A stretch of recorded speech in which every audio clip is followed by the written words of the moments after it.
This is Philadelphia Eagles Now. My name is Chase Sr. You don't want to miss what we have coming up. Keys to the game between the Eagles and the Vikings. Matchups to watch in this Week 7 affair. What the Eagles must do to win. And of course, as always, I'm going to give you my prediction. Key to the game number 1. You have a new rookie offensive play caller in Kevin Patullo, the offensive coordinator for the Eagles, going up against one of the savviest, one of the most aggressive, and one of the best defensive minds and defensive play callers in the sport.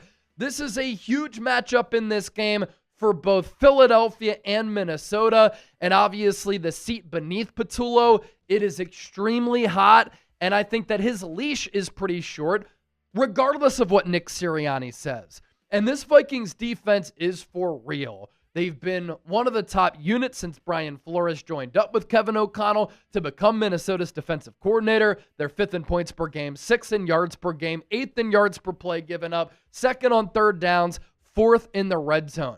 And this Eagles offense through 6 games has not put together a full 4 quarters or a full 60 minutes. They've had good quarters, they've had good halves, but in the last 2 games especially, they've been really solid in the first half. They have been awful and in the witness protection program after halftime in the 3rd and 4th quarter. 15th in points per game, Kevin Patullo's unit. 30th in yards per game, 28th in yards per play, 27th on third down conversion rate. That number has plummeted the last 2 games. They are still number 1 in the red zone, but they have struggled there a little bit the last 2 games against Denver and New York. And we know that this Eagles offense this year has struggled against zone coverage. The last 2 seasons, Jalen Hurts has struggled against zone coverage. When the Eagles offense goes up against man, they win and have success because they have so much talent. A.J. Brown, Devontae Smith, Dallas Goedert, they are man beaters. But against the zone, Hurts sometimes struggles because it requires anticipation. It requires being able to process and read the defense. It requires a quarterback to layer throws and target the middle area of the field. That's been lacking with Jalen Hurts' game. On throws of 10 to 19 yards, he's been one of the worst quarterbacks in the history of the National Football League this year. Now, I will say against the Giants, he fared a little bit better against the zone. And this is really on everybody, right? The offensive line, the receivers, the play calling, the scheme, the Eagles offense being too predictable. What's going to give in this ballgame? That's why I started this off with this being the number 1 matchup to watch. The Vikings play zone 80% of the time. They play man 20% of the time. Wouldn't surprise me if those splits are 90-10 on Sunday because Flores knows this Eagles offense has faltered against zone coverages. The man coverage breakdown for Minnesota. They play cover 0 5% of the time. Cover 1 man 9% of the time. Cover 2 man 6% of the time. Zone coverage. Cover 2 29% of the time.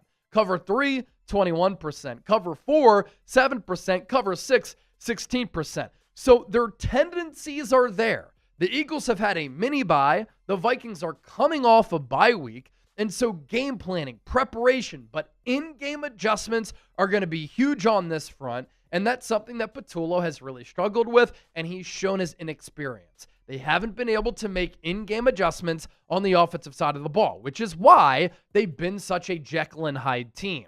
And these numbers with all this talent just isn't good enough for this Eagles offense. Yards per game, 29th. Passing yards per game, 29th. Rushing yards per game, a strength last year, 25th.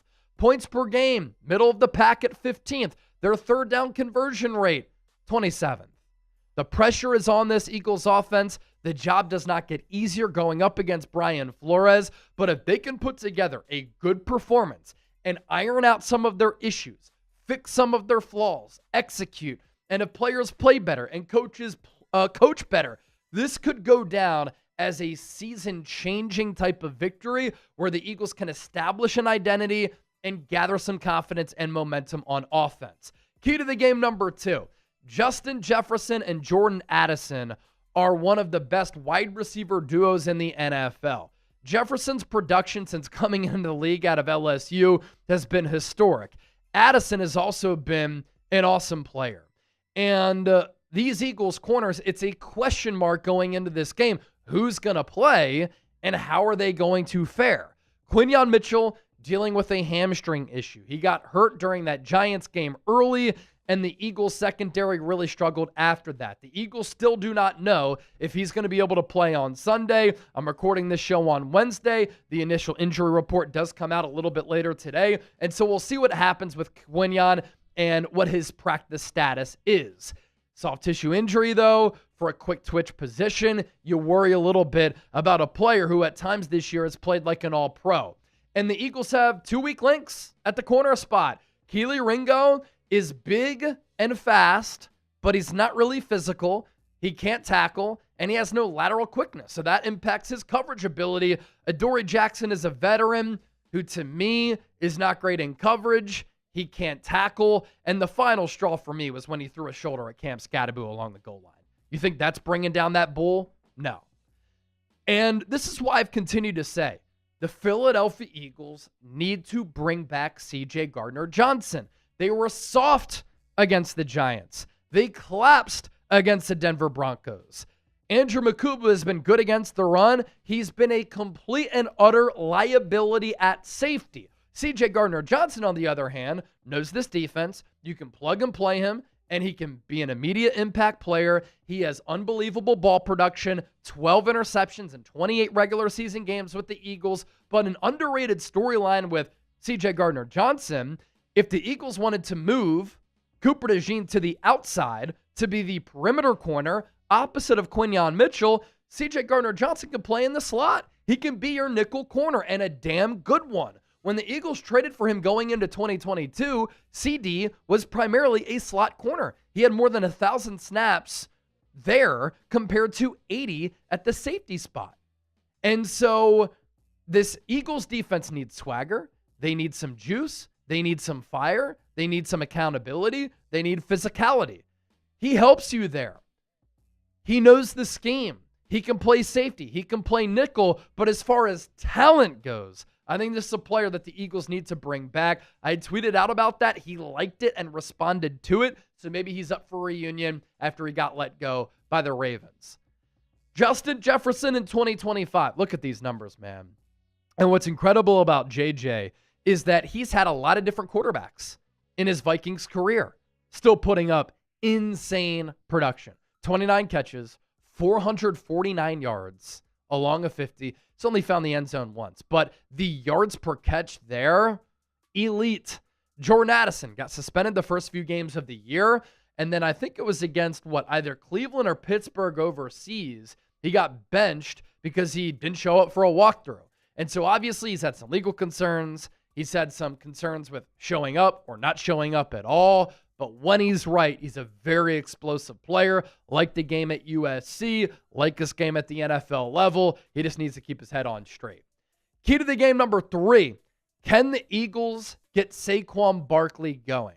While this Vikings defense is elite, they are a little bit leaky against the run. And look at how Saquon's numbers compare. First 6 games in 2025 to the first 6 games in 2024. So through 6 games this season, Saquon has 95 carries, 325 rushing yards. He's only averaging 3.4 yards per carry. He has 3 rushing touchdowns, and his rushing yards per game, 54.2. You compare those numbers to what he did the first 6 games of 2024, the carries are about the same. Stark difference in the rushing yards. He's averaging nearly 2 yards less per carry than he did last year. Rushing yards per game, nearly a 30-yard difference.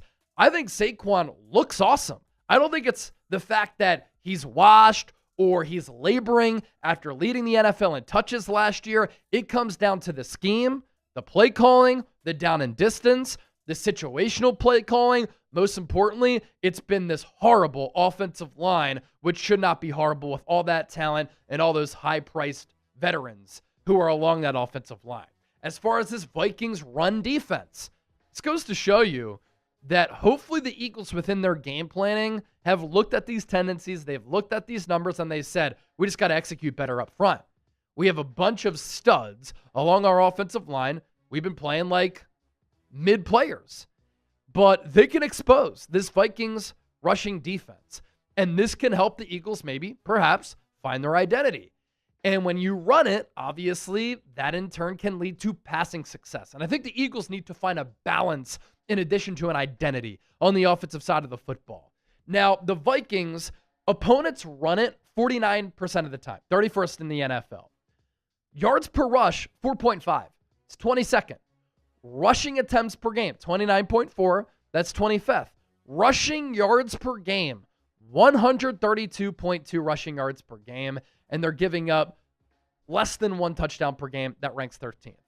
And upon looking at some of the tape, where the Vikings sometimes struggle, because they're such an aggressive defense, they can get really aggressive with having a lot of bodies being in attack mode in between the tackles inside that tackle box. And so where this Vikings defense can have lapses is the contain in the running game, where some of these runs that start up the middle and get bounced to the outside, they're not able to set the edge or contain.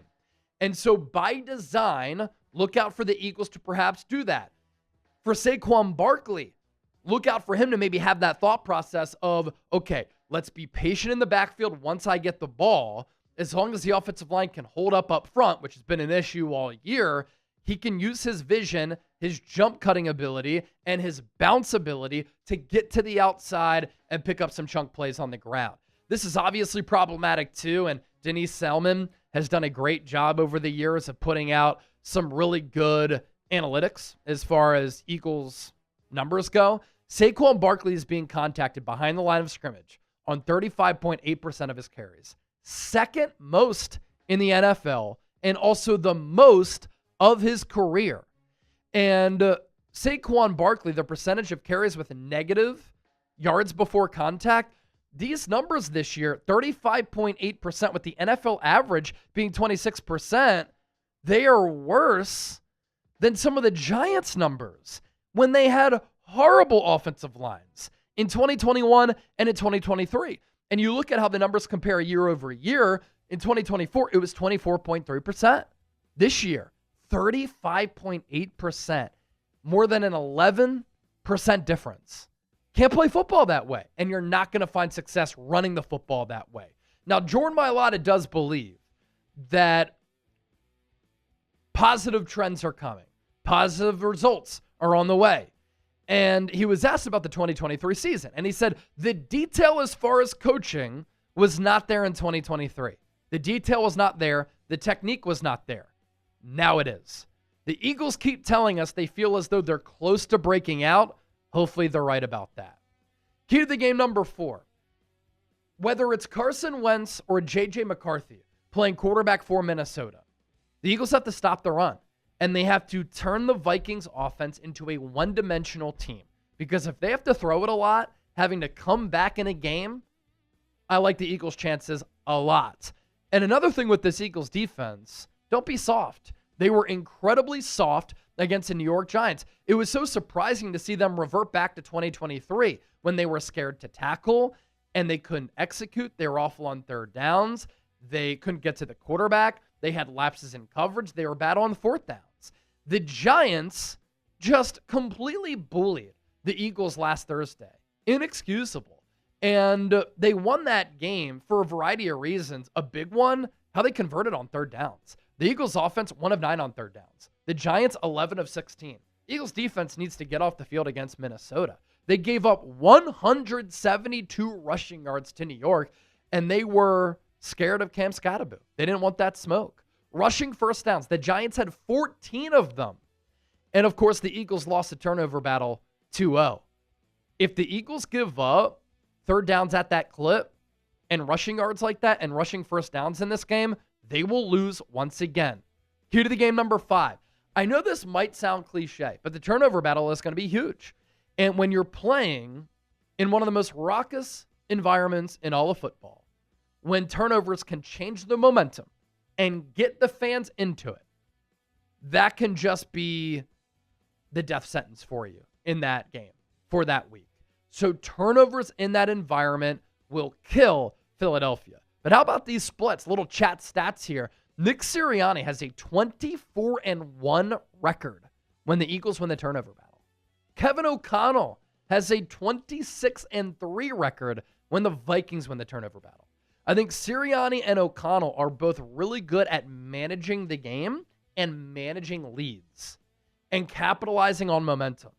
And you're able to do that when you win the turnover battle. So that's going to be a huge key in this game. I want you to predict the score. Eagles-Vikings. Give me your score predictions down below. I kind of want to have the Eagles prove me wrong here. I don't like the spot. I don't like Kevin Petula going up against Brian Flores. And I want this Eagles offense to go out there and prove me wrong. I'm willing to be the bad guy for this fan base. So you can throw all this shit toward me that you want. But I'm going with the Vikings to win this game 24-21. Because what I've seen in the second half against the Bucs, against the Broncos, and against the Giants, it's concerning me. And the Eagles have to show me that they can play a full 4 quarters. And if they do that, I think this can propel them the rest of the way here in 2025.